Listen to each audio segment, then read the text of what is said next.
கடைத்தெருவின் ரகசியம். ஒரு கிராமத்தில் பழைய பகுதியில் ஓடும் கடை தெரு பிரபலமானது. அங்கே பல வருடங்களாக பல கடைகள் இருந்தன. ஆனால் அந்த தெருவில் கடைசியில் இருந்த பழைய மாடி வீடு மட்டும் எப்பொழுதும் பூட்டியே இருந்தது. யாரும் அதற்குள் நுழைவதில்லை. அந்த வீட்டை பற்றி பல வதந்திகள் சுற்றின. அங்கே பேய் இருக்கு, அந்த வீட்டில் ஒரு மனிதன் கொலை செய்யப்பட்டான், இரவில் அங்கிருந்து அழுகுரல் கேட்கும், இப்படி சிலர் பேசிக் கொண்டார்கள். ஆனால் உண்மை என்னவென்று யாருக்கும் தெரியாது.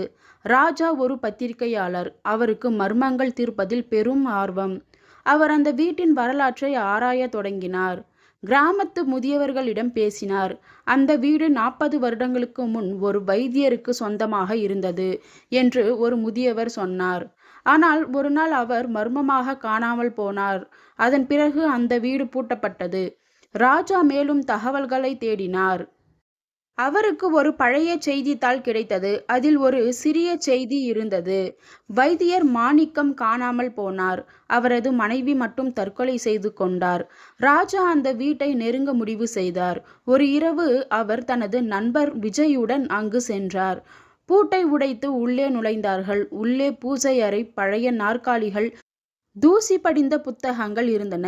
திடீரென்று மாடிப்படியில் யாரோ நடப்பது போல் சத்தம் கேட்டது. இருவரும் பயந்து போனார்கள். ஆனால் ராஜா துணிந்து மாடிக்கு சென்றார். அங்கே ஒரு பழைய அறை. அதன் கதவு சிறிது திறந்து இருந்தது.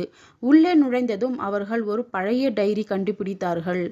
அது வைத்தியர் மாணிக்கத்தின் டைரி. அதில் கடைசி பக்கத்தில் எழுதப்பட்டிருந்தது: நான் ஒரு பெரிய தவறு செய்துவிட்டேன். நான் ஒரு நோயாளியின் மரணத்தை தவிர்க்க முடியவில்லை.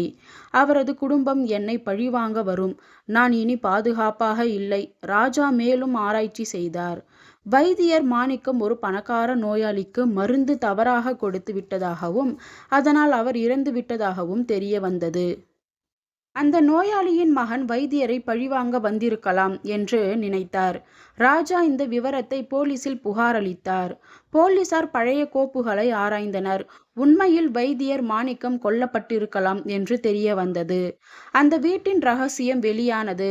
வைத்தியரின் ஆவி அங்கு திரியவில்லை. மாறாக ஒரு கொடூரமான குற்றம் மறைக்கப்பட்டு இருந்தது. ராஜா இந்த கதையை செய்தியாக வெளியிட்டார். கடைத்தெருவின் ரகசியம் இப்பொழுது அனைவருக்கும் தெரிந்தது. நீதி. மர்மங்கள் எப்பொழுதும் உண்மையை மறைக்காது. சரியான நேரத்தில் எல்லா ரகசியங்களும் வெளியாகும். இதே போல் சூப்பரான ஸ்டோரிஸ் கேட்கணுமா? அப்போ என்னோட சேனலை சப்ஸ்கிரைப் பண்ணிக்கோங்க. அடுத்த ஸ்டோரியில் சந்திக்கலாம். பாய்.